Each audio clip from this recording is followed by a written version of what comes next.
একজন তো আমাদের কন্টিনেন্টেও আছে, আছে না? নাম বলবো? নাম বলতে আমার ঘৃণা লাগে, এই জন্য নাম বলি না। মুহাম্মদ সাল্লাল্লাহু আলাইহি ওয়াসাল্লামের পরে কেউ যদি নবুয়ত দাবি করে এবং কেউ যদি তাদেরকে অনুসরণ করে এবং এই ধর্মে কাউকে দীক্ষিত করায়, কোনো সন্দেহ নাই এ ব্যক্তি সুস্পষ্ট কাফের। যদি মুসলিমদের হাতে পলিটিক্যাল পাওয়ার থাকতো, এদের বিরুদ্ধে যুদ্ধ ঘোষণা করতে হতো। কিন্তু আফসোস, এখন আমাদের হাতে সেসব ক্ষমতা নাই। যাদের হাতে আছে তারা এই বিষয়গুলো খুব একটা বোঝে না, কারণ ধর্ম আর রাজনীতি তা আলাদা করে ফেলেছে। ধর্ম একদিকে, পলিটিক্স আরেক দিকে। আপনি পলিটিক্যাল লাইফে পলিটিক্স করবেন আর ধর্মীয় লাইফে আপনি ধার্মিক থাকবেন। এটা আমাদের এখন নতুন একটা তত্ত্ব। চলতে থাক, দেখা যাক কতদিন পর্যন্ত এগুলো চলতে পারে। আল্লাহ রাব্বুল আলামিন ওয়াদা করেছেন যে একজন নবী আসবেন, অচিরেই একজন নবী আসবেন, দুইজন ফেরেশতার কাঁধে ভর দিয়ে। সিরিয়ার দামেস্কে সাদা মসজিদের মিনারের উপরে তার চুল দিয়ে টপটপ করে পানি পড়তে থাকবে, তার গায়ে একটু হলুদ রঙের জামা থাকবে, চুলগুলো থাকবে ব্রাউন কালারের, সিল্কি চুল, ব্রাউন কালারের। তিনি হচ্ছেন নবী ঈসা আলাইহিস সালাম, মারিয়াম আলাইহিস সালামের সন্তান নবী ঈসা আলাইহিস সালাম, যাকে ওয়ামা কাতালুহু ওয়ামা সালাবুহু, ইহুদিরা যতই বলুক তারা তাকে হত্যা করে নাই, তারা তাকে ক্রুশবিদ্ধও করে নাই, বাল রাফাআহুল্লাহু ইলাইহি, বরং আল্লাহ তাকে তার কাছে তুলে নিয়েছেন। সুবহানাল্লাহ। এবং তিনি তাকে পাঠাবেন কি জন্যে? কারণ শেষ জামানায় ঈসা ইবনে মারিয়াম এই জেরুজালেম থেকে সারা বিশ্বকে শাসন করবেন এই কারণে, এবং তার হাতে আল্লাহ রাব্বুল আলামিন মসিহুদ দাজ্জালকে হত্যা করাবেন। একজন নবী, এর হাতে বিশ্বের ইতিহাস শেষ হবে, অন্য কারো হাতে শেষ হবে না। এই বিশ্বের ইতিহাসটা শেষ হবে একজন নবীর হাতে। যতক্ষণ না তিনি আসছেন, যতক্ষণ না সারা ওয়ার্ল্ডে তিনি ইসলামী খেলাফা পুনরায় কায়েম করছেন, ততক্ষণ কিয়ামত হবে না ইনশাআল্লাহ। একদম টেনশন করেন না, কিয়ামত হবেই না যতক্ষণ উনি আসছেন না ইনশাআল্লাহ আযজা ওয়া জাল্লা। তাই এভাবেই যাবে, ঈসা ইবনে মারিয়ামের হাতে পুরো বিশ্বের ক্ষমতা থাকবে ইনশাআল্লাহ। তিনি সবচেয়ে বড় ক্যারেক্টার শেষ জামানার। আর তার অনেক আগেই ইমামুল মাহদী ইন্তেকাল করবেন, অনেক আগেই ইমামুল মাহদী ইন্তেকাল করবেন। ঈসা ইবনে মারিয়াম থাকবেন 40 বছর, তিনি ইসলামী শাসন কায়েম করবেন পুরো বিশ্বে।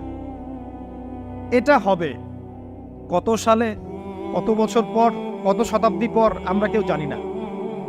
মাল মাসউলু আনহা বিআলাম মিনাস সাইল, অনেকটা এমন, আমরা জানি না এটা কবে হবে, এক্স্যাক্টলি কোন সালে। কিন্তু কিয়ামতের আলামতগুলো যেভাবে একটার পর একটা আসছে, এতে মনে হচ্ছে দূরদর্শিতার সাথে যে সময় বেশি বাকি নাই। একটা বিষয়ের আলামত প্রকাশ পেলে মানুষ বুঝতে পারে না যে একটা বিষয় ঘটতে যাচ্ছে। একজনের ক্যান্সার হয়েছে মনে করেন, নাউজুবিল্লাহ, ক্যান্সার হয়েছে, সে অসুস্থ হয়েছে, আস্তে আস্তে আরেকটু অসুস্থ হচ্ছে, তারপর আরেকটু অসুস্থ হচ্ছে, এক পর্যায়ে লাস্ট স্টেজে চলে গেছে। তখন ডাক্তার বুঝতে পারে না যে ইনার হাতে বেশি সময় নাই। কথা বোঝা যায়?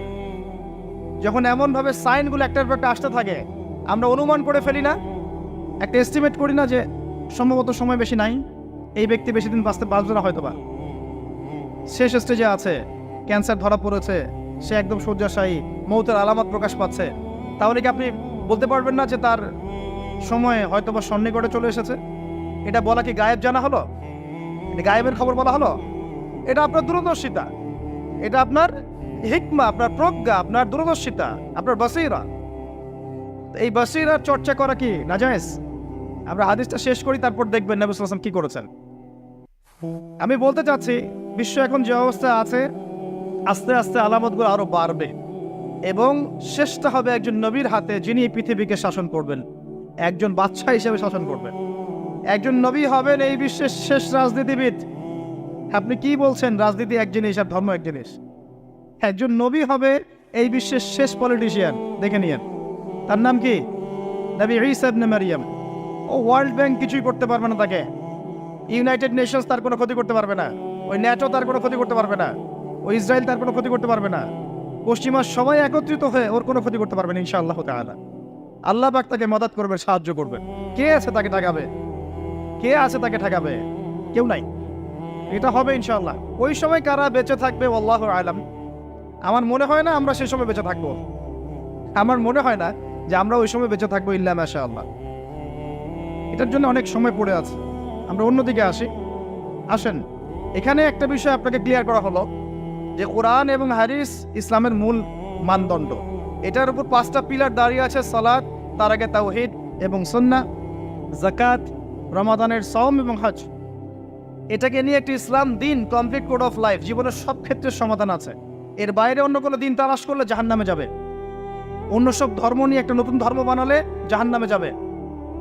ইসলাম যেভাবে আছে এভাবেই বুঝতে হবে, নবীর বুঝ অনুযায়ী, সাহাবে কেরামের বুঝ অনুযায়ী। এর বাইরে কোনো নতুন বুঝ চালু করলেও বাতিল হবে, গণ্য হবে না।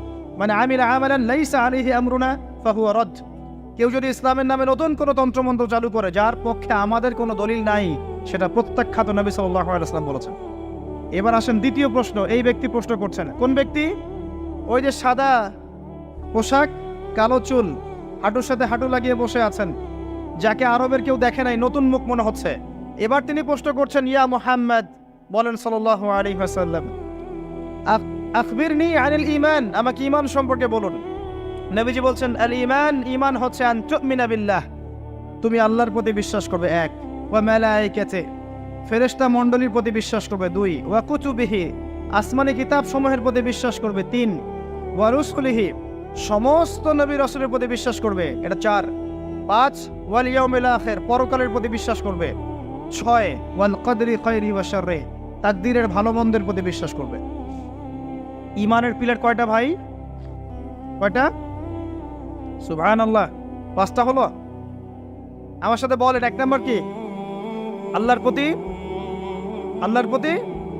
2 নাম্বার বলেন মালায়েকার প্রতি বিশ্বাস, 3 নাম্বার ভুলে গেছেন, আসমানি কিতাব সমূহের প্রতি বিশ্বাস, 4 নাম্বার রাসূলগণের প্রতি ঈমান, 5 নাম্বার ওয়াল ইয়াউমিল আখির, মানে কি পরকালের প্রতি ঈমান, 6 নাম্বার ভাগ্য তাকদীরের ভালো মন্দের প্রতি ঈমান। মনে থাকবে? ঈমানের পিলার 6টা। কয়টা? 6টা। ইসলামের পিলার কয়টা ছিল? 5টা। এই 6টা পিলারকে আবার 3টা কাজ করতে হবে। কয়টা কাজ? 1 নাম্বার তাসদীক বিল জিনান, আপনাকে অন্তর থেকে বিশ্বাস করতে হবে, এগুলোকে অন্তর দিয়ে বিশ্বাস করতে হবে। আব্দুল্লাহ বিন উবাই মুনাফিকের মতো মুখ দিয়ে স্বীকৃতি শুধু নয়, অন্তর দিয়ে বিশ্বাস করতে হবে। তারপরে ইকরার বিল লিসান, আপনাকে মৌখিক স্বীকৃতি প্রদান করতে হবে 2। 3 নাম্বার হচ্ছে ওয়াল আমালু বিল আরকান, আপনাকে কাজে বাস্তবায়ন করতে হবে। তাহলে ঈমানের 6 পিলারকে কি করব? 3 কাজ করব। কয় কাজ? 3 কাজ। 1 নাম্বার অন্তরে বিশ্বাস, 2 নাম্বার বলেন মুখে স্বীকৃতি, 3 নাম্বার কাজে বাস্তবায়ন। কেউ যদি বলে আমি মনে বিশ্বাস করি, আমার নামাজ না পড়লেও চলবে? কেউ যদি বলে আমি মনে অনেক বিশ্বাস করি, যাকাত না দিলেও চলে, আমার চলবে? অনেকে তো এখন এমনও বলে যে আমার নামাজ, রোজা, হজ, যাকাত কিছুরই দরকার নাই, আমি মারেফাতের উচ্চ আসলে পৌঁছে গেছি, বলে না? আছে না এরকম ভণ্ড পীর? আছে না? সাবধান, ঈমান আমল হারাবেন না। ওয়া'বুদ রাব্বাকা হাত্তা ইয়াতিয়াকাল ইয়াকিন, নবী সাল্লাল্লাহু আলাইহি ওয়াসাল্লামকে বলা হয়েছে শেষ পর্যন্ত, মওত আসার আগ পর্যন্ত তুমি আল্লাহর ইবাদত করতে থাকো। আর এখন এক শ্রেণী মানুষ বলছে নামাজ, রোজা, হজ, যাকাত আমাদের লাগে না, সাধারণ মানুষের লাগে। আমরা তো পৌঁছাই গেছি জায়গা মতো। কোথায় পৌঁছায় গেছেন ভাই? সুবহানাল্লাহ। তো 3টা কাজ করাই জরুরি। অন্তরে বিশ্বাসও যেমন করতে হবে, মুখে স্বীকৃতি দিতে হবে, এবং কাজে বাস্তবায়ন করতে হবে। আল্লাহ পাক তৌফিক দান করুন, আমিন। কাজে বাস্তবায়ন করতে গিয়ে আপনার দ্বারা ভুল ত্রুটি হতে পারে, কবিরা গুনাহও হতে পারে। আপনি সুদ খেয়ে ফেলতে পারেন, জেনা করে ফেলতে পারেন, আপনি কি বলবো হারাম খেতে পারেন, কবিরা গুনাহ করে ফেলতে পারেন, মিথ্যা বলতে পারেন, গীবত করতে পারেন, ইত্যাদি ইত্যাদি। অনেক বড় বড় পাপ করতে পারেন কাজ করতে গিয়ে। তখন আপনার জন্য তওবার দরজা খোলা আছে না নাই? মওত পর্যন্ত তওবার দরজা খোলা আছে না নাই? আপনার জন্য তওবার দরজা খোলা আছে, আপনি তওবা করে ফিরে আসতে পারবেন। কেউ যদি কবিরা গুনাহ করে, সে কি কাফের হয়ে যাবে? তাকে কি হত্যা করা লাগবে? লাগবে না। ইসলামের নামে যারা সন্ত্রাসবাদ ছড়িয়েছে, এরা এই আকীদায় বিশ্বাস করে। খারেজি আকীদাটাকে বলা হয়, কি বলা হয়? খারেজি আকীদা। যারা মনে করে কবিরা গুনাহ করলেই মানুষকে হত্যা করা যায়, সে হত্যাযোগ্য, এটা মনে করেই তারা মুসলিম কান্ট্রিগুলোর মধ্যে এই যে সন্ত্রাসবাদ ছড়িয়েছে। আকীদা বুঝতে পারছেন কোন জায়গায়? এই জায়গায় সমস্যা।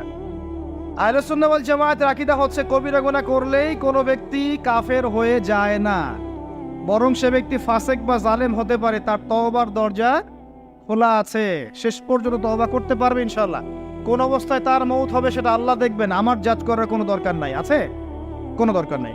আল্লাহ পাক আমাদেরকে বোঝার তৌফিক দান করুন, আমিন। এটা 2 নম্বর প্রশ্ন। রাত অনেক গভীর হচ্ছে, আমি অল্প করে আলোচনা করবো ইনশাআল্লাহ, একটু অপেক্ষা করেন। 3 নম্বর প্রশ্নে চলে আসেন। এই ব্যক্তি প্রশ্ন করছেন 3 নম্বর। কোন ব্যক্তি ভাই? ওই যে হাঁটুর সাথে হাঁটু লাগিয়ে বসে আছেন, তার গায়ে কি রঙের জামা আছে? তার চুল কেমন? তাকে চেনা যায়? পরিচিত না অপরিচিত? অপরিচিত। তিনি তৃতীয় প্রশ্ন করছেন, ইয়া মুহাম্মদ সাল্লাল্লাহু আলাইহি ওয়াসাল্লাম আখবিরনি আনিল ইহসান, আমাকে ইহসান সম্পর্কে বলুন। ইহসান কি জিনিস এই সম্পর্কে আমাকে বলেন। এবার আমাদের নবীজি বলছেন, আল ইহসান, ইহসান হচ্ছে আন তা'বুদাল্লাহা কাআন্নাকা তারাহ। খুব ভালো করে বোঝেন এই জায়গাটা। আন তা'বুদাল্লাহা কাআন্নাকা তারাহ, তুমি এমন ভাবে আল্লাহর ইবাদত করবে যেন তুমি আল্লাহকে দেখতে পাচ্ছো। কথা কি বুঝতে পারছেন? তুমি এমন ভাবে আল্লাহর ইবাদত করবে যেন তুমি আল্লাহকে দেখতে পাচ্ছো, মানে আল্লাহ কনসিয়াসনেস। আপনি নামাজ পড়ছেন, মনে মনে চিন্তা করছেন আল্লাহ আমাকে দেখছেন। আপনি ব্যবসা করতে বসেছেন, মাপছেন, ওজন দিচ্ছেন, একটু কম বেশি দেওয়ার সুযোগ আছে, কাস্টমার দেখছেন আপনাকে, কিন্তু আপনি চিন্তা করছেন আল্লাহ আমাকে দেখছেন। আপনি কি বুঝতে পারছেন কি বোঝাতে আছে? আপনাকে একটা বিল পাস করতে দেওয়া হয়েছে, আপনার সুযোগ আছে এখানে দুর্নীতি করার, আপনাকে টেবিলের তল দিয়ে টাকাও দেওয়া হয়েছে, আপনি নেওয়ার আগে চিন্তা করছেন যে আল্লাহ আমাকে দেখছেন। আপনি আপনার বান্ধবীর সাথে পড়াশোনা করছেন প্রি মিক্সিংয়ে, আপনার বান্ধবী আপনাকে প্রপোজ করছে, চলো আমার সাথে একটু কফি খাও, চলো না একটু ঘুরে আসি, বান্দরবান ঘুরে আসি, চলো না একটু ঘুরে আসি। ঘুরলে কি সমস্যা? বন্ধু বান্ধব একসাথে ঘুরতেই পারে। আর আমি তো তোমাকে ভালোবাসি, তোমাকে বিয়ে করবো, সমস্যা কোথায়? তাই না ভাই? তখন আপনি চিন্তা করছেন যে আল্লাহ আমাকে দেখছে, আল্লাহ আমাকে দেখছে। আপনার সামনে সুযোগ আছে সুদের টাকা খাওয়ার, আপনি চিন্তা করছেন যে আল্লাহ আমাকে দেখছে। সামনে আপনার জমি আছে, আপনি তামাক লাগাবেন না কলা চাষ করবেন, এখন তামাক লাগাতে গিয়ে চিন্তা করছেন আল্লাহ আমাকে দেখছেন। আমি কি বুঝাতে পারছি ভাই? এইভাবে প্রতিটা কাজ করা যে আল্লাহ আমাকে দেখছেন, এই চেতনার নাম হচ্ছে ইহসান। কি নাম? এটা অনেক উচ্চ পর্যায়ে। এই পর্যায়ে গেলে মানুষ আল্লাহর মারিফত পেয়ে যায়, এই পর্যায়ে গেলে মানুষ আল্লাহকে পেয়ে যাবে ইনশাআল্লাহ তাআলা। যখন একজন মানুষ প্রতিটা কাজে ফিল করবে যে আল্লাহ আমাকে দেখছেন। এই যে আপনি রোজা রাখবেন, খাবেন না, পানাহার করবেন না, বাথরুমে গিয়ে পানি খেতে পারেন না, কেউ দেখবে? কেন খান না? কি জন্য খান না? মনে করেন না যে আল্লাহ আপনাকে দেখছেন? এইটাই হলো ইহসান, যে আপনি চিন্তা করছেন আল্লাহ আমাকে প্রতিটা কাজেই দেখছে। আপনি আল্লাহ বিরোধী কোনো কাজ করতে পারি না, আল্লাহ আমাকে দেখছেন। আমি কারো প্রতি জুলুম করতে পারি না, আল্লাহ আমাকে দেখছেন। বোনের সম্পত্তি আত্মসাৎ করতে পারি না আমি, আল্লাহ আমাকে দেখছেন। নামাজ না পড়ে আমি বাসায় ঘুমিয়ে থাকতে পারি না, আল্লাহ আমাকে দেখছেন। যাকাত না দিয়ে আমি থাকতে পারি না, আল্লাহ আমাকে দেখছেন। রমজানের রোজা না রেখে আমি থাকতে পারবো না, আল্লাহ আমাকে দেখছেন। আমি পর্দা না করে বেহায়ের মতো চলতে পারি না, আল্লাহ আমাকে দেখছেন। এই চেতনার নাম কি? ইহসান। মনে থাকবে ভাই। নবীজি বলছেন আনতা আবুদুল্লাহা কাআন্নাকা তারাহু ওয়া ইন লাম তাকুন তারাহু, আর তুমি যদি আল্লাহকে সচক্ষে দেখতে না পারো, কারণ আল্লাহকে তো দুনিয়ার চোখ দিয়ে দেখা সম্ভব না, এটা মনের চোখ দিয়ে ফিল করা যায় আল্লাহ আমার কাছে আছে। যদি তুমি আল্লাহকে দেখতে না পারো তাহলে জেনে রেখো ওয়া ইন লাম তাকুন তারাহু ফাইন্নাহু ইয়ারাক, যে আল্লাহ পাক তোমাকে দেখছেন। এই চেতনা লালন করো। আমরা অনেক চেতনার কথা বলি না এখন, সবচেয়ে বড় এবং গুরুত্বপূর্ণ চেতনা হচ্ছে আল্লাহর চেতনা, আল্লাহর অস্তিত্বের চেতনা। আল্লাহ আমাকে দেখছেন, এই চেতনা, এটা যথেষ্ট জান্নাতে যাওয়ার জন্য। কোনো মানুষ যদি এভাবে চিন্তা করে যে আল্লাহ আমাকে দেখছেন, আমি আল্লাহকে দেখতে পারছি না, তো কি হয়েছে? আল্লাহ আমাকে দেখছেন, এই ব্যক্তি কি পাপ করতে পারবে? এই ব্যক্তি গোপনেও কি পাপ করতে পারবে? যদি পাপ করেও ফেলে তার মধ্যে অনুশোচনা আসবে না? আল্লাহ আমাকে দেখেছেন। যদি পাপ করেও ফেলে দেখবেন 2 রাকাত নামাজ পড়ে বলছে আল্লাহ আমাকে মাফ করে দাও। আমাদের চলতে ফিরতে পাপ হতে পারে, স্পেশালি যুবকদের পাপ বেশি হতে পারে। যদি পাপ হয়ে যায় হতাশ হবেন না, পাপ হয়ে গেছে হতাশ হবেন না। ওযু করবেন, জায়নামাজে দাঁড়াবেন, 2 রাকাত নামাজ পড়বেন, ওই পাপের কথা আল্লাহকে বলে ক্ষমা চাইবেন, ইনশাআল্লাহ আল্লাহ পাক আপনার গুনাহকে নেকি দিয়ে পরিবর্তন করে দিবেন ইনশাআল্লাহ। যতবার পাপ হবে ততবার নামাজে দাঁড়াবেন, ততবার ওযু করবেন, ততবার 2 রাকাত নামাজ পড়বেন এবং আল্লাহর কাছে ক্ষমা চাইবেন, ইনশাআল্লাহ আল্লাহ মাফ করে দিবেন। শয়তান আপনাকে হতাশ করতে চাইবে, ফার্স্ট্রেট করতে চাইবে।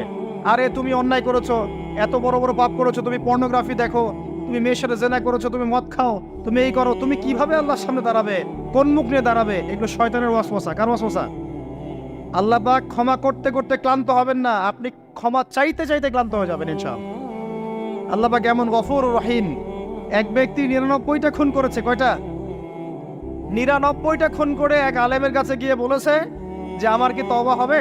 সে বলেছে না, তওবা হবে না। সে বলেছে কি তওবা হবে না। সে আলেম ছিল না, সে আবেদ ছিল। আবেদ মানে ইবাদত করতে বেশি বেশি, খুব বেশি জ্ঞান ছিল না। আমাদের মতো আমরা কিন্তু ইবাদত বেশি করি, জ্ঞান খুব কম। তো সে ছিল আবেদ, সে বলেছে না তওবা হবে না। তো ও বেটারেও কোপ দিয়ে 100টা খুন করে ফেলেছে, 100 ফিল আপ। এবার সে চিন্তা করছে যে আমি কি করব। আরেকজন আলেমের কাছে গিয়ে বলছে আমি 100টা খুন করেছি, তওবা হবে? এই আলেম সত্যিকারের আলেম ছিলেন, তিনি বলেন হ্যাঁ তওবা হবে, তুমি ইস্তেগফার করো এবং এই এলাকা থেকে চলে যাও, অন্য এলাকায় গিয়ে থাকো, অন্য একটা এলাকায় গিয়ে থাকো, এখানে তোমার স্মৃতি জড়িত আছে, অন্য জায়গায় হিজরত করে গিয়ে থাকো। তো সে ব্যক্তি চলে গেল, যাওয়ার পথে তার মৃত্যু হয়ে গেছে। আর আল্লাহ পাকের ফেরেশতা চলে এসেছে, আযাবের ফেরেশতা এবং জান্নাতের ফেরেশতা, তারা নিজেদের মধ্যে এখন তর্ক করছে কে রূহটা নেবে, আত্মাটা কে নেবে। ওই যে রূহ কাকে বলে, সায়েন্সকে জিজ্ঞাসা করেন, সায়েন্সের প্যান্ট খারাপ হয়ে যাবে, রূহ কাকে বলে উত্তর দিতে গিয়ে। এখন আল্লাহ পাক এই বান্দাকে মাফ করতে চাচ্ছেন, তিনি কি করলেন? আল্লাহ পাক কৌশল করলেন। তিনি বললেন জমিনটা মেপে দেখো, ফেরেশতারা তোমরা জমিন মেপে দেখো, সে যেখান থেকে বের হয়েছে সেখানকার দূরত্ব বেশি না যেখানে যাচ্ছিল ওখানকার দূরত্ব বেশি। এবং আল্লাহ পাক জমিনকে আদেশ করলেন এই জমিন তুমি লম্বা হয়ে যাও। জমিন আল্লাহর আদেশ শোনে না? এই পাহাড় আল্লাহর আদেশ শোনে না? শোনে। পাহাড়ে যা হচ্ছে, আল্লাহ রাব্বুল আলামিনের গজব চলে আসলে এই পাহাড় দেখবেন মানুষের উপর গজব ফেলবে ইনশাআল্লাহ তাআলা। সমুদ্রের কিনারে যা হচ্ছে আমরা দেখে আসলাম, যে নগ্নতা অশ্লীলতা চলছে, যখন আল্লাহ পাকের গজব আসবে দেখবেন সমুদ্র ভাসিয়ে দিবে সবাইকে, দেখে নিন ইনশাআল্লাহ। আল্লাহর আদেশ যখন চলে আসবে প্রকৃতি আল্লাহর কথা শুনবে। জমিনকে আল্লাহ বললেন লম্বা হয়ে যাও, জমিন লম্বা হয়ে গেল। এবার ফেরেশতারা মেপে দেখলো সে যেখানে যাচ্ছিল ওর পরিমাণটা বেশি। আল্লাহ পাক বললেন ওকে মাফ করে দাও, ওকে মাফ করে দাও। 100 খুন করেছে। কত খুন? এটা বলে আপনাকে আমি খুন করতে উৎসাহিত করছি না, কথা কি বুঝতে পারছেন? আমি আপনাকে খুন করতে উৎসাহিত করছি না। আমি বলছি আল্লাহ পাকের দয়া এত প্রশস্ত যে আপনি পাপ করলে হতাশ হবেন না, হতাশ হয়ে যাবেন না। আমি অনেক পাপ করে ফেলেছি, আল্লাহ মাফ করবেন না, এমন চিন্তা করবেন না। আরেক ব্যক্তির ঘটনা আছে, এগুলো কিন্তু গল্প না, এগুলো বনী ইসরাইলের কাহিনী, সত্যিকারের ঘটনা। আরেক ব্যক্তি এত বেশি পাপ করেছিল যে নিশ্চিত যে আমি মারা গেলে জাহান্নামে যাব। এখন সে মওতের আগে তার সন্তানদেরকে বলছে যে আমি মারা গেলে আমার লাশটাকে পুড়িয়ে ফেলবা, লাশটা পুড়িয়ে ফেলে অর্ধেক ছাই বাতাসে ভাসিয়ে দিবা, অর্ধেক ছাই সাগরে ভাসিয়ে দিবা, অর্ধেক ছাই বাতাসে উড়িয়ে দিবা, অর্ধেক ছাই সাগরে ভাসিয়ে দিবা। সন্তানরা তাই করলো। আল্লাহ পাক সাগরকে বললেন ছাই জমা করে দাও, বাতাসকে বললেন ছাই জমা করে দাও। এরা ছাই জমা করে তাকে আবার পুনরুত্থিত করা হলো। এবার আল্লাহ জিজ্ঞাসা করছেন তুমি এই কাজটা কেন করেছিলে? বলো এই কাজ তুমি কেন করেছো? সেই ব্যক্তি বলছে মিন খাশিয়াতিকা ইয়া রাব্বি, হে আল্লাহ আমি তোমার ভয়ে এই কাজটা করেছি। আর তুমি আল্লাহ খুব ভালো করেই জানো যে আমি তোমার ভয়ে করেছি না অন্য কোনো কারণে করেছি। আল্লাহ পাক বললেন তুমি আমার ভয়ে যদি করে থাকো আমি তোমাকে মাফ করে দিলাম। হাদিসে স্পষ্ট, যখন একটা কওমের মধ্যে, কম বলতে এখন পুরো বিশ্বকে বোঝানো যায়, পুরো বিশ্বই একটা কম, গ্লোবাল ভিলেজ, যখন একটা জায়গার মধ্যে জেনা বেড়ে যায়, নোংরামি বেড়ে যায়, মদ পান করার প্রবণতা বেড়ে যায়, অশ্লীলতা বেড়ে যায়, জেনা বেড়ে যায়, এই যে ধর্ষণ বেড়ে যায়, ব্যভিচার বেড়ে যায়, অবৈধ যৌন সম্পর্ক বেড়ে যায়, তখন আল্লাহর পক্ষ থেকে এমন এমন আযাব আসে, এমন এমন রোগ আসে যেগুলো কখনো মানুষ নামও শোনে নাই। সমকালীন প্রেক্ষাপটটা মিলান, দেখবেন যে সারা বিশ্বে কিভাবে জেনা বেড়েছে। জেনা, পর্নোগ্রাফি, আর ধর্ষণ, আর পরকীয়া, আর ব্যভিচার ঘরে ঘরে ঢুকে গেছে। এখন ঘরে ঘরে তো ভাইরাস ছড়াবে না তো কি ছড়াবে? কোরআন এবং সুন্নাহর আলোকে যদি আপনি পরিপূর্ণ জীবনযাপন করেন, বেশি বেশি কোরআন তেলাওয়াত করেন, আশা করা যায় আপনি কিছুটা হলেও সুস্থ থাকতে পারবেন ইনশাআল্লাহ।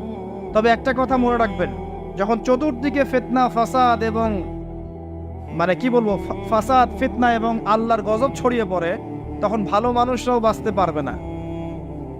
বরং ভালো মানুষদেরকে আল্লাহ পাক আগে আগে সরাই দিবেন যে তুমি মিয়া একা একা ভালো ছিলা, মানুষকে তুমি ভালো কাজের আদেশ করো নাই কেন, অসৎ কাজে নিষেধ করো নাই কেন, তুমি আগে ধ্বংস হও, ওকে আগে ধ্বংস করে দিবা।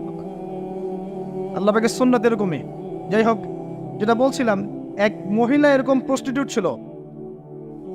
একদিন চলতে পড়তে দেখলো একটা কুকুর পানি পান করার জন্য তৃষ্ণার্ত অবস্থায়, তার প্রায় মৃত্যু হয় অবস্থা।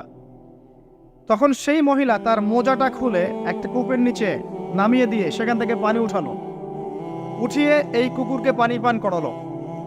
আল্লাহ পাক এই ব্যভিচারী মহিলাকে এই কুকুরকে পানি পান করানোর ওসিলায় মাফ করে জান্নাতে দিয়ে দিয়েছেন। আমি এই কথাটা বোঝাতে চাচ্ছিলাম যে পাপ হয়ে গেলে, চলতে পথে ইমান নিয়ে চলতে পথে কি পাপ হয়ে গেলে হতাশ হবেন না। ওযু করবেন, নামাজে দাঁড়াবেন, ক্ষমা চাইবেন, আবারও শুরু করবেন। পারবেন না ইনশাআল্লাহ? আল্লাহ পাক তৌফিক এনায়েত করুন, আমিন।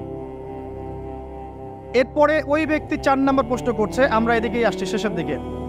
এবার চতুর্থ প্রশ্ন সে ব্যক্তি করছে যে আখবিরনি আনিস সাআহ, হে মুহাম্মদ সাল্লাল্লাহু আলাইহি ওয়াসাল্লাম, আমাকে কিয়ামত সম্পর্কে বলুন। সাআহ মানে হচ্ছে কিয়ামত, আমাকে কিয়ামত সম্পর্কে বলেন। এবার নবীজি বলছেন মাল মাসউলু আনহা বিআ'লাম মিনাস সাইল। নবীজি বলছেন সাল্লাল্লাহু আলাইহি ওয়াসাল্লাম, যে প্রশ্ন আপনি করেছেন এই ব্যাপারে প্রশ্নকারী উত্তরদাতা উভয়ের জ্ঞানী সমান, কেউ কারো চেয়ে বেশি জানে না। মানে কেউই জানে না কবে কিয়ামত হবে, এটা তিনি বোঝাতে যাচ্ছেন। এবার সেই ব্যক্তি আরো একটা প্রশ্ন করছে, ফাখবিরনি আন আমারাতিহা, যদি আপনি এক্স্যাক্টলি বলতে না পারেন কোন দিন কিয়ামত হবে, তাহলে অন্তত এতটুকু বলেন যে কিয়ামতের আলামতগুলো কি কি, যেটা আপনারা প্রশ্ন করছেন আমাকে, যেটা আপনাকে আমি টপিক দিয়েছেন, কিয়ামতের আলামতগুলো কি কি, এটা প্রশ্ন করেছেন এই ব্যক্তি নবী সাল্লাল্লাহু আলাইহি ওয়াসাল্লামকে। এবার আল্লাহর রাসূল সাল্লাল্লাহু আলাইহি ওয়াসাল্লাম এই হাদিসের মধ্যে মাত্র 2টা আলামত বলেছেন। কয়টা? মাত্র 2টা আলামত, কিন্তু শত শত আছে। নবীজি মাত্র 2টা বলেছেন, জীবনের শেষের দিকের হাদিস এটা। 1 নাম্বার তিনি বলেছেন ওয়ান তালিদাল আমাতু রাব্বাতুহা, যখন তোমরা দেখবে, হে মানব জাতি, যখন তোমরা দেখবে যে দাসী তার মনিবকে জন্ম দিচ্ছে, দাসী তার মালিককে জন্ম দিচ্ছে, দাসী তার মালিককে জন্ম দিচ্ছে, আপনি কি কিছু বুঝলেন দাসী কেমন করে তার মালিককে জন্ম দিবে? কিভাবে দিবে? কিভাবে তার মালিককে জন্ম দিতে পারে? কয়েকটা ব্যাখ্যা আছে, আমি 3টা ব্যাখ্যা আপনাকে বলছি। 1 নম্বর ব্যাখ্যা হচ্ছে, এটা হচ্ছে উল্টা বোঝানো হচ্ছে, উল্টা। দাসী মনিবকে জন্ম দেয় না সচরাচর। শেষ জামানায় কিয়ামতের আগে আগে সমাজের ন্যায় অন্যায়, ভালো মন্দ, হক বাতিল ইত্যাদির মানদণ্ড উল্টে যাবে। মানুষ ন্যায়কে মনে করবে অন্যায়, অন্যায়কে মনে করবে ন্যায়। মানুষ সত্যকে মনে করবে মিথ্যা, মিথ্যাকে মনে করবে সত্য।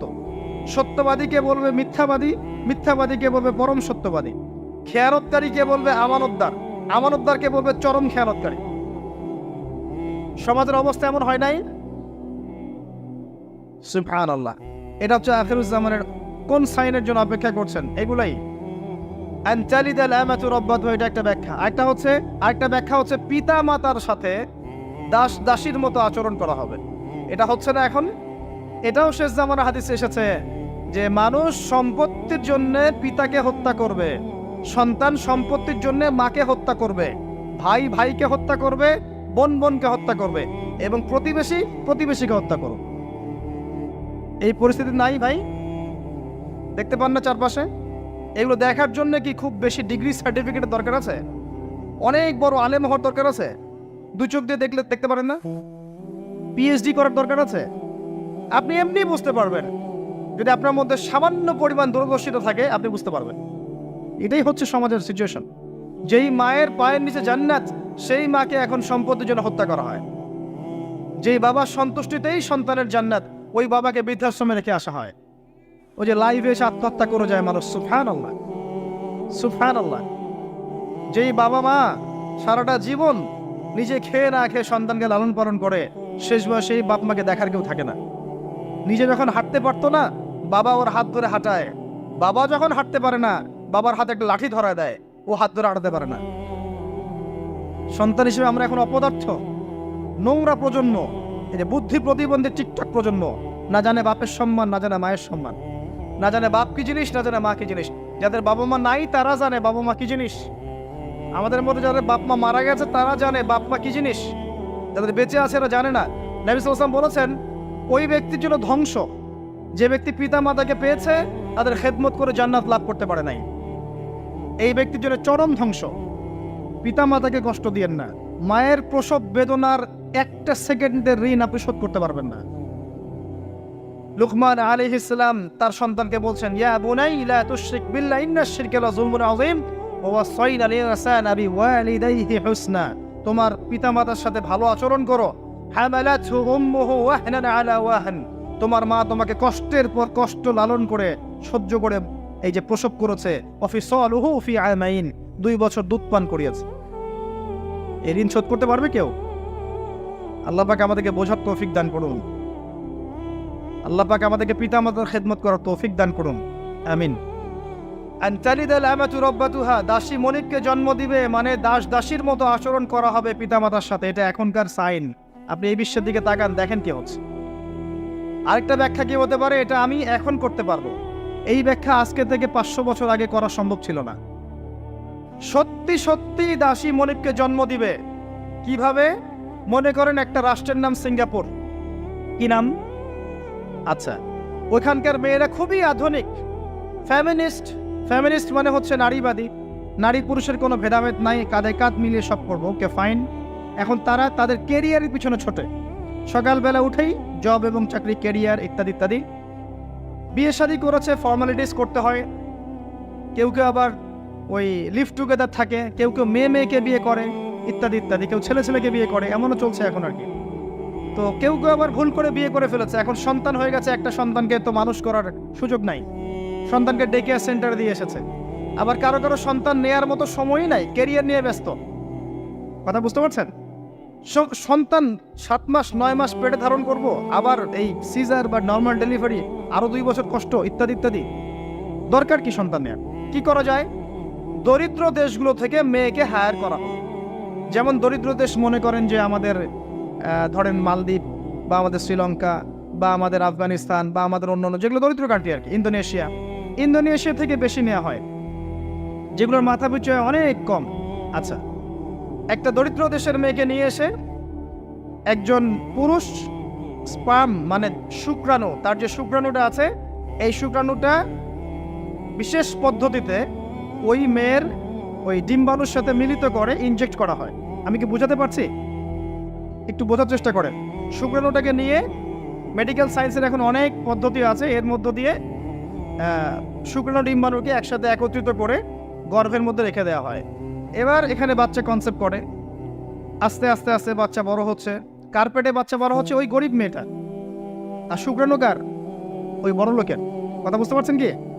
যার স্বামী আর স্ত্রী দুজনে ব্যস্ত, সন্তান নেওয়ার ফুরসত নাই, স্ত্রীর সন্তান নেওয়ার ফুরসত নাই, স্ত্রী ব্যস্ত ক্যারিয়ারের পিছনে, ফ্যামিনিস্ট। এবার 9 মাস এই মেয়েটাকে খুব ভালো মতো খাওয়ানো হবে, ভালো খাওয়ানো হবে, ফ্রেশ পানি খাওয়ানো হবে, ফ্রেশ খাবার, একদম তত্তাজা একটা বাচ্চা চাই। 9 মাস পরে এই মেয়ে বাচ্চা খালাস করলো, সিজার হলো বা নর্মাল ডেলিভারি হলো। আর সিজার আজকে থেকে 100-200 বছর আগে ছিল না। নতুন একটা পদ্ধতি এসেছে, পেট কাটা হবে, বাচ্চা বের করে ফেলা হবে। সুবহানাল্লাহ। মনে হয় গরু, ছাগল, হাঁস মুরগির বাচ্চা হয়, মানুষের বাচ্চা সিজার ছাড়া হইতে পারে না। এটা যে শেষ জামানের হাদিসে আছে, আপনাকে বললে আপনি বিশ্বাস করবেন? আখিরুজ জামান, কিয়ামতের আলামতের যতগুলো হাদিস আছে এর মধ্যে একটা এরকম হাদিস আমি পড়েছি যে শেষ জামানায় মেয়েদেরকে ধরা হবে, ওদের পেট কেটে ফেলা হবে। আর কোন নিদর্শনের জন্য অপেক্ষা করছেন? শেষ জামানায় মেয়েদেরকে ধরা হবে। মেয়ে রাজি না থাকলেও বোঝানো হবে, সিজার না করলে বাচ্চা বাঁচবে না। মেয়ে রাজি না থাকলেও, পরিবার রাজি না থাকলেও বোঝানো হবে, বিজনেস, যে সিজার না করলে আপনার মেয়েকে বাঁচানো যাবে না, আপনার সন্তানকে বাঁচানো যাবে না, পরিস্থিতি খুবই খারাপ। এমন ভাবে ব্রেইন ওয়াশ করা হবে, ভয়ে বাচ্চা, মা বলবে হ্যাঁ করেন, সিজার করেন, বাবা বলবে হ্যাঁ করেন, কোনো সমস্যা নেই, জানেন। এবং এর পিছনে লাখ টাকা, 2 লাখ টাকা, 5 লাখ টাকা নির্দ্বিধায় খরচ করা হবে। Business, total business. একটা ক্রিটিক্যাল অবস্থা এক জিনিস, আর নর্মালি সবাই গণহারে সিজার করছে আরেক জিনিস। এটা টোটালি একটা ব্যবসা এবং পুরো মানব জাতিকে ধ্বংস করার প্ল্যান। এটা জুলুম, মেয়েদের উপর একটা জুলুম। শেষ জামানে হাদিস এসেছে যে আখিরুজ জামানে এক মেয়েদেরকে ধরা হবে, মানে মেয়েরা ধরা দিবে না, ধরা হবে, ধরা হবে, পেট কেটে ফেলা হবে, এর ভিতরে যা আছে ওকে বের করে ফেলা হবে। স্পষ্ট টাটকা হাদিস। কেউ দলিল চাইলে আমাকে নক করেন, আমি দিব দলিল ইনশাআল্লাহ। কোন সময়ের জন্য অপেক্ষা করছেন? এই সিজারিয়ান এই ট্রেডিশনটা আজকে থেকে 50 বছর আগে ছিল? আপনার দাদিরা কি এইভাবে সন্তান জন্ম দিয়েছে? তাদের 11টা বাচ্চা হইতো, 12টা 15টা বাচ্চা হতো, আর আমার একটা দুইটাতেই সিজার লাগে। গরু ছাগলের বাচ্চা হয়, আমাদের বাচ্চা হইতে পারে না? সুবহানাল্লাহ, সুবহানাল্লাহ। ইভেন আমার ক্ষেত্রে এমন হয়েছিল। 12 ঘন্টার মধ্যে না করলে আপনার ওয়াইফকে বাঁচানো যাবে না। বললাম ওয়াইফ বাঁচবে, নর্মালি হবে, নর্মালি করবে। আমি যাই না মাঝে দাঁড়ানো, আলটিমেটাম সময় দিচ্ছে যে সময়ের আগে হবে না, সময় এটা পার হয়ে গেলে সিরিয়াস অবস্থা, মারা যেতে পারে, মরবে না, এভাবেই হবে, করান। এভাবেই হয়েছে, এভাবেই হয়েছে। কি সমস্যা? মানুষকে ভয় দেখানো হয় এখানে। আমি এই কথাটা এই জন্য বললাম যে যারা পুরুষ আছেন আপনারা এবং যারা সন্তানের বাবা হচ্ছেন, আপনারা আপনাদের স্ত্রীদের জীবনটাকে এভাবে ধ্বংসের মুখে ঠেলে দিয়েন না, ওদের উপর এত জুলুম করেন না। আল্লাহ পাক প্রাকৃতিক নিয়ম দিয়েছেন, এভাবেই বাচ্চা হবে ইনশাআল্লাহ।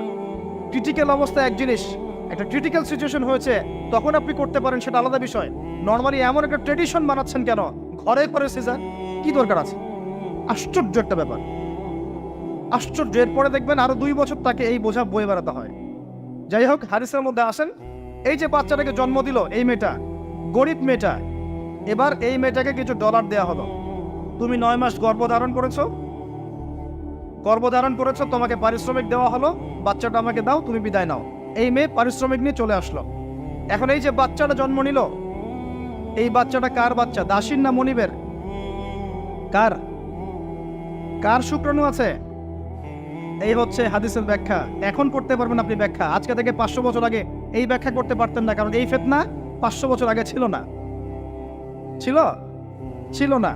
এই যে দাসী তার মনিবকে জন্ম দিয়ে চলে গেল। নবী সাল্লাল্লাহু আলাইহি ওয়াসাল্লাম 1400 বছর আগে বলেছেন এমন একটা সময় আসবে দাসী মনিবকে জন্ম দিবে। চিন্তা করেন, আর কতটুকু সময় বাকি আছে আপনার হাতে, আপনিই ভাবতে থাকেন। আমি তো বেশি বললে সমস্যা, হজম হয় না কিছু মানুষের। খালি চোখ কান বন্ধ করে খাও দাও, ঘুমাও, 5 ওয়াক্ত নামাজ পড়ো, ব্যাস এনাফ। যখন সমস্যা আসবে তখন দেখা যাবে, এমন ভাব মানুষের আর কি। মনে করেন যে চাঁদ এবং পৃথিবী আছে একটা এই যে গ্রহণের মধ্যে। এখন অন্য একটা গ্রহাণু আসছে পৃথিবীর দিকে, ধেয়ে আসছে। অনেক সময় দেখা যায় না খবরে, ধেয়ে আসছে গ্রহাণু, দেখা যায় না? ধরেন ধেয়ে আসছে এবং বিজ্ঞানীরা নিশ্চিতভাবে বললো যে আগামী 10 বছরের মধ্যে এটা লেগে যাবে, আগামী 10 বছরের মধ্যে এটা পৃথিবীতে এসে পড়বে, বা 10 ঘন্টা পর পড়বে, বা 10 মাস পর পড়বে, এমনটা বলে দিল বিজ্ঞানীরা। এখন আপনি কি করবেন? আচ্ছা, যখন আসবে তখন দেখা যাবে, এত ব্যস্ত হওয়ার কিছু নাই, ঘুমাও, খাও, ফুর্তি করো, যেমন দিনকাল যাচ্ছে যাক, কোনো সমস্যা নেই। এখন আরেক দল মানুষ চিন্তা করছে ওই গ্রহাণুটাকে কিভাবে সরিয়ে দেওয়া যায়, সরিয়ে দিয়ে পৃথিবীকে কেমন করে বাঁচানো যায়। কারা বেশি স্মার্ট? ওরা সরানোর চেষ্টা করে না, ওরা বলে যে আমরা সরিয়ে দিব, ওখানে ধ্বংস করবো, ইত্যাদি ইত্যাদি। আর কেউ বলছে আচ্ছা আসুক, দেখা যাবে, সমস্যা নেই, মরতেই তো হবে, একদিন আসবে, সমস্যা কি। চমৎকার। তো এই যে একটা বুদ্ধিবৃত্তিক পরাজয়, এর ফলশ্রুতিতে আগামীর প্রস্তুতি নিতে পারবে না মানুষ। সাহাবায়ে কেরাম রাদিয়াল্লাহু আনহুম মসজিদে বসে একটা বিষয় নিয়ে কথা বলছেন, নবী সাল্লাল্লাহু আলাইহি ওয়াসাল্লাম পাশ দিয়ে যাচ্ছেন, জিজ্ঞাসা করলেন তোমরা কি নিয়ে কথা বলছো? সাহাবীরা বলছেন আমরা আলামাতুস সাআ নিয়ে কথা বলছি ইয়া রাসূলুল্লাহ, আমরা কিয়ামতের আলামত নিয়ে কথা বলছিলাম। সাহাবীরা কথা বলছেন কিয়ামতের আলামত নিয়ে, তাদের কোনো দরকার আছে কথা বলার? তারা তো জান্নাতে যাবেন সার্টিফিকেট প্রাপ্ত, তাদের কোনো দরকার আছে এগুলোর চর্চা করার? তারা চর্চা করছেন, আলামত নিয়ে কথা বলছেন। নবীজি বললেন শোনো, 10টা আলামত না আসা পর্যন্ত কিয়ামত হবে না, এত টেনশন নিও না। 10টা আলামত না আসা পর্যন্ত কিয়ামত হবে না। দাজ্জাল, ঈসা ইবনে মারইয়াম, ইয়াজুজ মাজুজ, আপনার দাব্বাতুল আরদ, আপনার 3টা ভূমিকম্প, ইত্যাদি ইত্যাদি, এরকম 10টা আলামত আসবে, তারপর কিয়ামত হবে। তো সাহাবীরা যে বসে বসে কথা বলছেন কিয়ামত নিয়ে, তারা কি বুঝতেন না যে কি করা লাগবে ইসলামের জন্য, কি করা লাগবে না? নাকি আমি বেশি বুঝি? তারা কি জন্য কথা বলছিলেন? কারণ তারা আগামীর প্রস্তুতি যাতে গ্রহণ করতে পারেন। কেউ যদি মৃত্যুর আলোচনা করে, পরকালের আলোচনা করে, শেষ জামানের কথাবার্তা বলে, আলোচনা করে, এটা কি এই কারণে যে মানুষ হতাশ হয়ে বসে থাকবে? নাকি এই কারণে বরং তারা আরো উজ্জীবিত হোক, এবং সময়টাকে কাজে লাগাক, আগামীর দিনগুলোকে ইবাদত করে কাটিয়ে দেখ। কোনটা উদ্দেশ্য? উদ্দেশ্য কোনটা? কিছু মানুষকে বোঝানো যায় না, কারণ লাহুম কুলুবুন লা ইয়াফকাহুনা বিহা, কলব আছে উপলব্ধি করে না। ওয়ালাহুম আযানুন লা ইয়াসমাউনা বিহা ওয়ালাহুম আ'য়ুনুন লা ইউবসিরুনা বিহা উলাইকা কাল আনআম বাল হুম আদাল ফাউলাইকা হুমুল গাফিলুন। আমার আগের যে লেকচারার ছিলেন এই আয়াতটাকে তেলাওয়াত করেছেন না? শুনে আমি শুনছিলাম ওখান থেকে। তো এই ব্যক্তি জিজ্ঞাসা করছেন কিয়ামতের আলামত বলেন, নবীজি দুইটার মধ্যে একটা বললেন, এটা দাসী তার মনিবকে জন্ম দিবে, যেটা আপনি এখন দেখতে পাচ্ছেন। 2 নাম্বার তিনি বলছেন, লিসেন, এই হাদিসে এটাই লাস্ট। 2 নাম্বার তিনি বলছেন, ওয়ান তারাল হুফাতাল উরাতাল আলাতা রিয়া আশ-শাই ইয়াতাতাওয়ালুনা ফিল বুনিয়ান। যখন তুমি দেখবে যে সমাজের সবচেয়ে দরিদ্র শ্রেণীর মানুষ, যাদের পায়ে স্যান্ডেল ছিল না এবং গায়ে কোনো জামা ছিল না, পায়ে স্যান্ডেল ছিল না, কত দরিদ্র চিন্তা করেন, গায়ে জামা ছিল না, কত দরিদ্র চিন্তা করেন, এরা ইয়াতাতাওয়ালুনা ফিল বুনিয়ান, উঁচু উঁচু অট্টালিকা নির্মাণের প্রতিযোগিতা করবে। প্রতিযোগিতা, কম্পিটিশন। নির্মাণ করবে এটা বলা হয়নি, কম্পিটিশন করবে। তোমার 10 তো আমার 15, তোমার 15 আমার 20, তোমার 100 আমার 200, কম্পিটিশন করবে। আজকে থেকে 200 বছর আগে পৃথিবীর দিকে তাকান, পৃথিবীর এই প্রত্যেকটা শহর, বড় বড় নগরগুলোতে এত উঁচু উঁচু কনস্ট্রাকটিভ বিল্ডিং ছিল, এই প্রতিযোগিতা ছিল। সুবহানাল্লাহ। আর কোন সাইনের জন্য অপেক্ষা করছেন? এখন আপনাকে বলি, যে ব্যক্তির পায়ে স্যান্ডেল নাই, গায়ে জামা নাই, সে কিভাবে এটা করতে পারে? উত্তর দেন দেখি, কিভাবে সম্ভব বলেন? কে বলছেন? এক ভাই বলছেন সুদ। এক্স্যাক্টলি রাইট অ্যান্সার, সুদ। আপনি যান, সুদের লোন নেন, বিল্ডিং তোলেন এবং সারা জীবনের ঘানি টানতে থাকেন, লোনের ঘানি টানতে থাকেন, প্রতিযোগিতা করতে থাকেন। সুদের মধ্য দিয়ে বড় লোকের কোনো ক্ষতি হয় না, বড় লোক আরো ধনী হতে থাকে, সুদের মধ্য দিয়ে দরিদ্র আরো দরিদ্র হতে থাকে। ব্যাংক ওই যাকে লোন দিয়েছে ওর রক্ত চুষবে, আর এ যে লোন নিয়ে বাড়ি করেছে এ ভাড়াটিয়ে রক্ত চুষবে, আর ভাড়াটিয়ে ভাড়া দেওয়ার জন্য দুর্নীতির আশ্রয় নিবে, অসৎ পথে যাবে, সমাজের কাঠামোটা গলাফ করে ফেলবে। একটা প্রবলেমের সাথে আর অনেক বিষয় জড়িত থাকে। 1 নাম্বার হচ্ছে রিবা, যার মধ্য দিয়ে এটা করা সম্ভব। আর 2 নাম্বার হচ্ছে কি? আত্মসাৎ। অন্যের সম্পদ অন্যায়ভাবে আত্মসাৎ করতে পারলে আপনি রাতারাতি এই পর্যায়ে যেতে পারবেন ইনশাল্লাহ। অন্য পদ্ধতি আছে? একজন মানুষ হালাল খেয়ে হালাল পথে থেকে খুব সহজ এরকম 10, 20, 50 তলা বিল্ডিং করা খুব সহজ? এত সহজ না, এত সহজ না। এই হাদিসে নবী সাল্লাল্লাহু আলাইহি ওয়াসাল্লাম এই 2টা আলামত বলেছেন। অন্যান্য হাদিসগুলোতে তিনি আরো অনেক কথা বলেছেন। ফর এক্সাম্পল, আমি কয়েকটা বলে শেষ করছি, বড় বড় কয়েকটা বলছি। ফর এক্সাম্পল, শিরিক বেড়ে যাবে। কি বেড়ে যাবে? শিরিক বেড়ে যাবে। ভণ্ড নবীদের আগমন ঘটবে, সময়গুলো সংক্ষিপ্ত হয়ে আসবে। একটা বছর একটা মাসের মতো চলে যাবে, একটা মাস একটা সপ্তাহের মতো চলে যাবে, একটা সপ্তাহ একটা দিনের মতো চলে যাবে। সময় কি দ্রুত যাচ্ছে না? আপনি কি বুঝতে পারছেন সময় দ্রুত যাচ্ছে? চাঁদ দ্বিখণ্ডিত হয়ে যাবে। চাঁদ কিন্তু দ্বিখণ্ডিত হয়ে গেছে, চাঁদ দ্বিখণ্ডিত হয়ে গেছে। সূরা কমারের 1 নম্বর আয়াত পড়ে দেখেন। বেশি বেশি আল্লাহর গজব আসবে, মহামারী আসবে, ঝড়, জলোচ্ছ্বাস, প্রাকৃতিক দুর্যোগ বেশি বেশি আসতে থাকবে এবং এমন এমন সব রোগের আবির্ভাব ঘটবে যেগুলো কখনোই ছিল না পৃথিবীতে। এইডসের নাম মানুষ আগে শুনেছিল? HIV-র নাম মানুষ শুনেছে? এখন এইসব যে ভাইরাস চলছে এগুলোর নাম আগেকার জেনারেশন শুনেছিল কখনো? এর পরে যেগুলো আসবে সেগুলো আমরাও শুনি নাই, আমাদের পরের প্রজন্ম শুনবে। এটাই শেষ না, আরো আসবে। নবীজি আরো বলে গেছেন, বেশি থেকে বেশি মানুষ সুদ খাবে। যে ব্যক্তি সুদ থেকে দূরে থাকতে চাইবে তার গায়েও এসে সুদের ছিটা ফোঁটা লাগবে। মুসলিমদের মধ্যে বিভক্তি বেড়ে যাবে, আপোষে হানাহানি কাটাকাটি বেড়ে যাবে, হারাজ হত্যাকাণ্ড বেড়ে যাবে।